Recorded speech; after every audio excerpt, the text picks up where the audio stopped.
I remember when I met you. You were reading Plato's Symposium. You read me the part where Aristophanes says that people are only half people, torn in half by Zeus, and that we spend our lives longing and searching for our other half. We hadn't known each other long, but you said you thought I might be your other half. That you felt whole around me.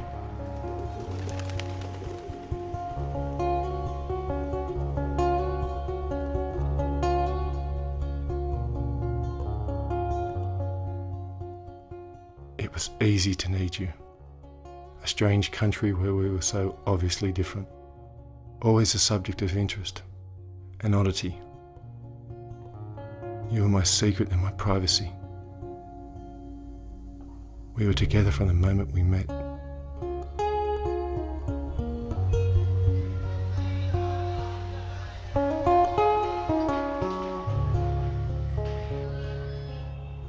Nobody knew about us except for Monica.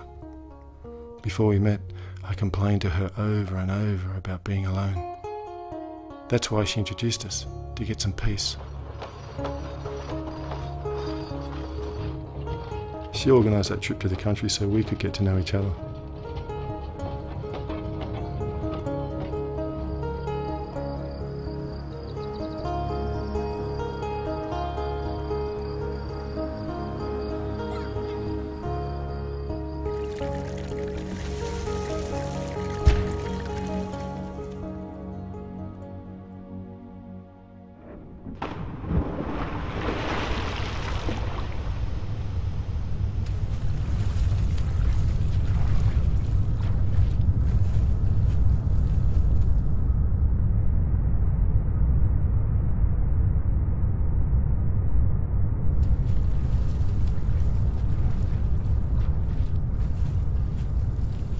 It was like there was no one else like us on Earth.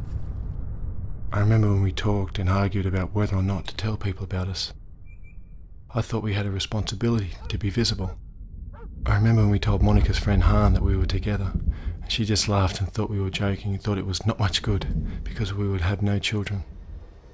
She did tell me later that she had heard of this sort of thing before. Apparently there was a man like us in Saigon. I didn't tell her then that her best friend Monica was a dyke. I'm not sure why we came back to Sydney. I remember us talking about it and thinking it would be great. We were going to get a house together, get jobs, and be a couple. No more secrecy. We would be public. But it was different. Nobody noticed us, it's true. There were a lot of people like us and somehow we seemed less special. We got jobs and made friends and began to live separate lives.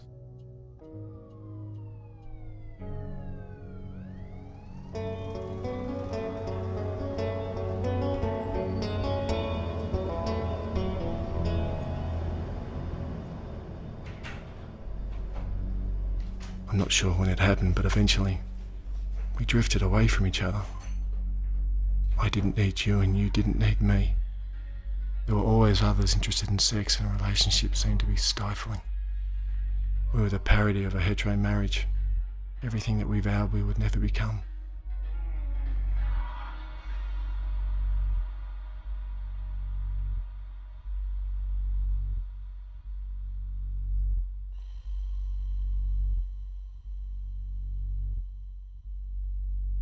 It wasn't just about sex. This was different. We just stopped noticing each other.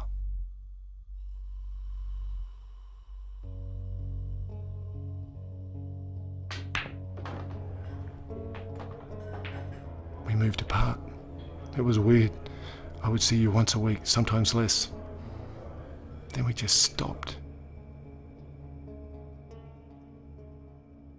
One missed date, and then too many days passed for a phone call. It seemed like neither of us noticed.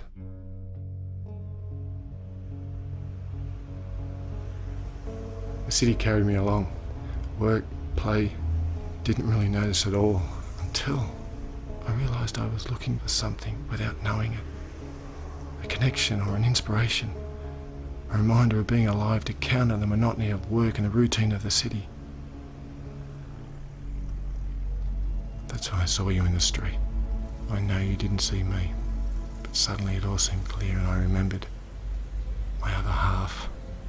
I remembered sitting on the roof drinking beer with you and Monica and Han discussing the virtues of a communist state. Han thought we were mad to romanticise the system she had grown up in. You were passionate as always, and eventually she agreed that capitalism sucked and was unsustainable. I remembered loving you at that moment. Then you were gone.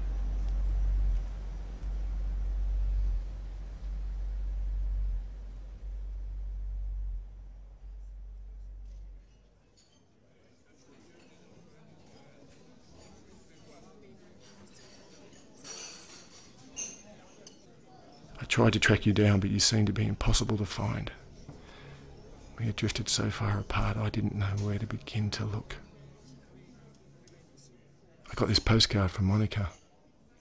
She said that she had seen you and that you were there. She didn't say much, but she said you looked sad, like you had lost something. I wonder if you feel it too, and if you'll find it.